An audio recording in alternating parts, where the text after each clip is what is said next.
Mike McCool here in the Royal Examiner Studio, and with me today is Brandon Monk. Brandon is running for our new Senate district here in Virginia, District 1. I like the way they made it District 1. Yeah. Kind of gives us a little importance, maybe. That's right. Top of the Shenandoah Valley, District 1, put us before everyone else, Yeah, right? I'm surprised it wasn't District Bottom, the way we've been treated over the last years. Yeah. So tell us, Brandon, why in the world do you want to do this? Yeah, that's a great question. A lot of folks, if they're sane, are not wanting to get into to politics, especially at the state level here. Sure. And well, 4 years ago, I felt really led, and a pastor talked to me and said, I think you should run for office. And I thought, you know what, that's crazy. My business was really taking off at the time. And so prayed about it a little bit and ran for school board.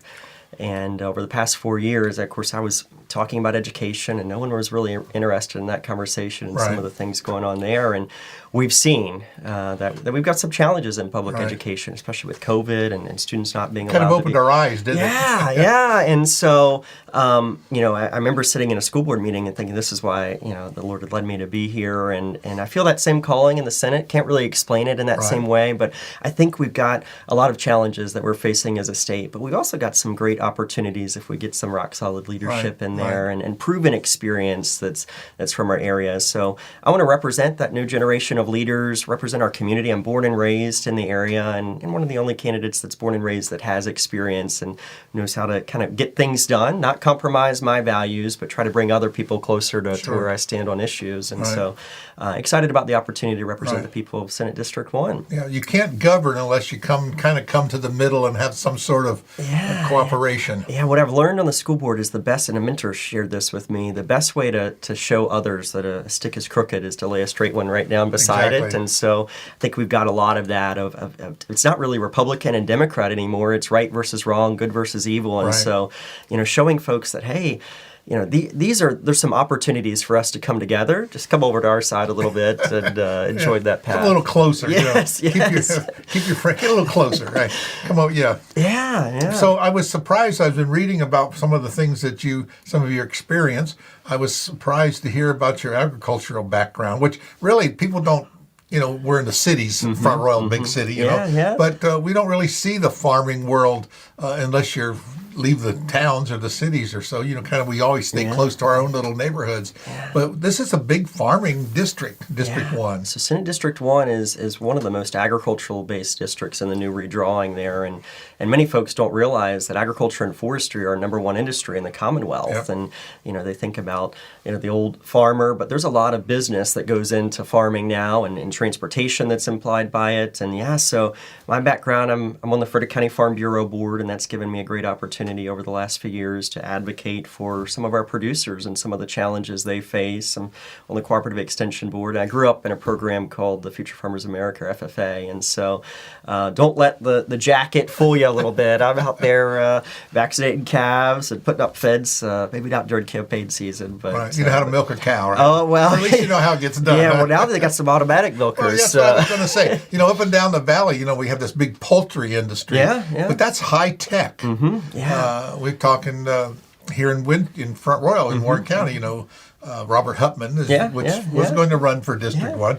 But, he's got this turkey farm thing, and he runs it by himself and like a helper or something. Well, he's got 75,000 birds come through there. It's amazing. Yeah, and depending upon how new their house may be, they can actually look on the phone to see the temperature in there, what the water level is, the feed level and so a lot of folks don't realize the technology that goes into agriculture. My friend's brother works at an electrical company that does all the computer installation, and that's all they're doing is retrofitting poultry houses up and down the valley, and it's in high tech, and so it's not the same as it was. And I think our producers are really facing some challenges. Agriculture producers, we think about even this past legislative season, there was a Senate bill, I think it was 1305, and what it did is regulate, there's a lot of farm exemptions, right, just because of agriculture needs some, in terms of planning and zoning. Well, what it regulated buildings on farms to where now they've got to have a fire extinguisher, they've got to have a fire safety plan, and just kind of some over red tape, I would say. And so I think we need folks in Richmond that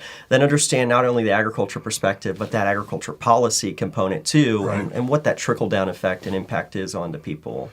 and keeping their farms in their family. I mean, that's a big thing. It is. I mean, you look at the next generation, and a lot of folks talk about, oh, you're from a farming area. Well, now it seems like we keep growing houses, right? Exactly. And it's not. What happened to apples? Yeah. You've got orchards and now that are taken over with subdivisions, and so that urban sprawl really is a challenge for us here in Senate District 1, and keeping those farms and family connecting. Maybe if you don't have a family member that wants to continue the operation, trying to connect them with a young farmer is a great opportunity for us, and something I think we really need to have some robust efforts on at the state level. I know the Secretary of Agriculture, Matt Lohr, now, he's from the Valley and is working on some of those opportunities, but really that's something that to me, it's really a national security issue for us as well, to make sure. We saw during COVID, when supply chain shut down and transportation there, we were really isolated, empty shelves. And so if we lose all of our farmland in this area, and especially Senate District 1, to me, that's a real challenge for us. And it creates some security challenges, too. We can't have other groups buying farmland that are foreign countries and adversaries. Right, yeah, and it's coming. It is. You mentioned you were on the school board. That's a big hot topic this season, is school choice. Yeah. So, what do you think about that? Yeah, so I was talking about schools and education before. I guess it was a hot topic there. And so I'm a supporter of parents being able to make a decision of where they send their children, whether it's private schools or charter schools or homeschooling, and support those dollars following children. I think the best opportunity for us, though, really is around a tax credit, because then there's no strings attached. That the federal government could say, oh, we're providing dollars and now you've got to teach this to students. And so that, I think, provides the best space for us to empower parents to make decisions. But I also think we've got to have a little carve out for folks that might have special needs children as well. Some of those are unique scenarios that some of our private schools aren't really able to handle at this point. Right. So you think the school choice will basically inform competition in the schools? Yeah, I'm a isn't free competition great? Yeah, I'm a free enterprise and individual, and I think competition really forces us, not only in the private sector, but in this case in education, to do better and to innovate and to be quicker about that innovation as well. Sometimes you feel like the Titanic trying to change things in government and turn it on a dime. Yeah, and so I think that competition is healthy. A lot of folks say, oh, that's going to decimate schools. We look at other states that have gone through this path, and we've seen our accountability, our standards rise in public education because of that healthy competition. And I don't think it would be any different here in Virginia, and it would empower our parents to really support their students and children in the best way they know how. Right. Why don't you give us like the top 3 things that you want to accomplish, say, in your first term? Yeah. Well, obviously my background's in agriculture and education.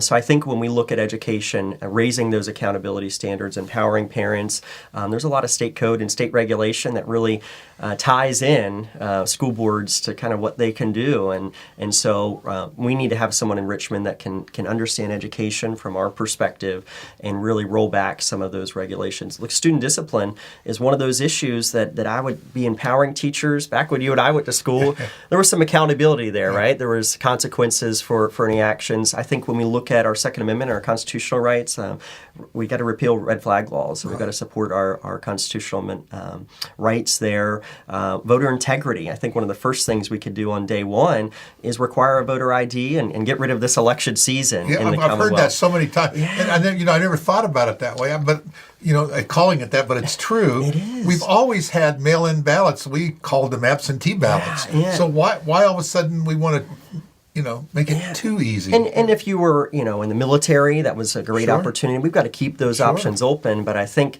sometimes it allows for folks to, they don't have all the information up front, right? And then a lot of folks are confused when election day is. As I'm going door to door, they say, I don't know, people have already talked about voting. When is the election? So I think it confuses some of our voters as well. I can remember years ago going down to a convention, and we had 11 candidates running for lieutenant governor back when E.W. Jackson, well, he was number 11. Okay. Well, I already had my vote on the number 1 guy, right? And we're sitting there waiting for the time to run out. Right. E.W. comes on, gives his speech. E.W. went from number 11 to number 1. Wow. So kind of saying in early voting that you vote for somebody based on information. Right. Information is changing all the time, and stuff happens, and all of a sudden, I'm more aware. and I've already voted. So Right. I kind of like waiting till the last day, you know? Yeah, I think those or to the one day. Yeah, and paper ballots, and that way everybody's got the same information at the same time and can make an informed decision. Yeah, it's amazing. I've worked the polls. I'm sure you have. And, Yeah. well, who should I vote for? I mean, you walk up to the poll and they don't even know who they want to vote for. I thought that's not really. Yeah, and I think folks are so busy in today's time that they're voting for folks and trusting them to kind of represent them, and that's what I've tried to do on the school board. And when I ran, a lot of folks were saying, "Oh, is this guy actually going to do what he says he's going to do?" And I'm proud to say that we're looking 4 years later. Even in the minority, we've been able to accomplish some of those same things. Mm-hmm. We've increased our school safety, empowered parents, fought against the COVID draconian policies there, and people, as I've hit those doors and talked to folks, they've said, "Wow, we've been surprised that you actually followed through with what that expectation was." Even if people don't agree with you, you can't fault someone who says, "I'm going to do these 10 things," and you do the 10 things.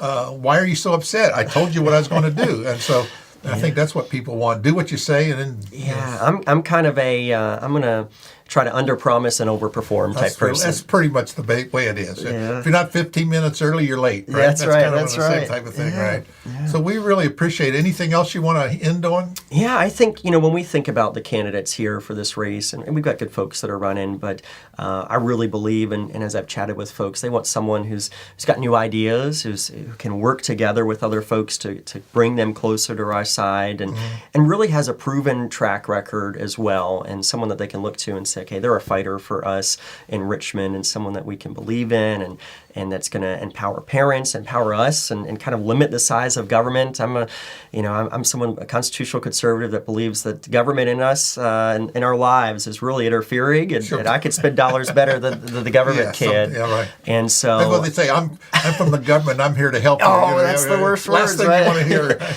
And so I look to be that voice for us in Richmond. I'm born and raised in the area, and I think that's important to understand. Just down the street, those challenges that our community's facing, and share that a lot of our, as a lot of the folks in the General Assembly are from cities, and they don't understand our rural way of life. Right. And even in our small cities, it's still a different way than what it might be in Arlington or Fairfax. Well, people come out here, they love our small town charm. Yeah. And then they want to bring their city ideas and politics with them and change it back to what they don't realize that they're doing that. I mean, they don't. That's not their intention, I don't believe, because they come here because they love it here. They love and they love it. And then gradually it just kind of, And I think, and I've been blessed to own a small business working with nonprofits. And one of the groups I work with is the Virginia Association of Regional Jails. And I'd never been into a jail before we took over that group. And it has been eye-opening for me over the past couple of years to see some of the challenges that our folks face and the corrections officers, but also the mental health challenges that are there. And so I think that's something that we've got to work on to make sure we open up access for beds, not just a couple weeks from now, but when that call first comes in, because we see some of the challenges after a week or so. If there's not an opportunity for folks to get the help that they need, then it can turn into really a negative thing for our community. So I think that's something that a lot of folks we're not really talking about, but we've got to address because it's coming down the pipeline. In our jails, a lot of the crime and drug abuse comes from folks who haven't been treated properly, and so if we provide them that upfront support, then it's a better community for us all and provides a better living time for them. Right. Well, the election is June 20th, which is just like in a day or two. Just a few. And really, I think the idea is that even though this is a primary, we are a pretty heavily Republican area. So I would say it was a good 99% chance that whoever wins this primary is going to be our next senator. Is that your feeling of the thing? I'd say so. I'd take odds on it, right? Yeah, and I think that's why a lot of folks have moved in just to run for the races, because we are so heavily Republican. But I think, as we look to represent, of course, we're talking with folks who are going to vote in the Republican primary now, but and not that we're going to change our beliefs, but I think our work is to work and represent all of the folks of Senate District 1. And so as I've hit on doors, I've talked with folks who agree with me and who disagree with me. And as you said, it's healthy to have those conversations and and try to We bring don't want people. one view government. Yeah, but we want someone that's effective, but that is not compromising our values. Right. And I feel like I've got the track record of doing that on the school board, and want to take that same fight to Richmond. It's going to be a challenge. Not naive to that at all, but Right. our folks are the best government is the one that's closest to home. And I think Sure. if we get to Richmond and try to push those policies on folks, that's not how our government should operate. We should empower folks at the local level. Yeah. Well, Brandon, thanks so much for coming in on this last day that we're doing these things. But I appreciate the I know it's opportunity. been crazy. It's been busy, and the graduations and holidays and everything else getting in the way. But I do appreciate it, and I think the viewers will get a glimpse of what you're about, and hopefully things work out for you on election. Yeah, I pray so. Hey, Right. thank you for the Well, opportunity. Thanks so much. Appreciate Appreciate it. Thanks again. Thank you.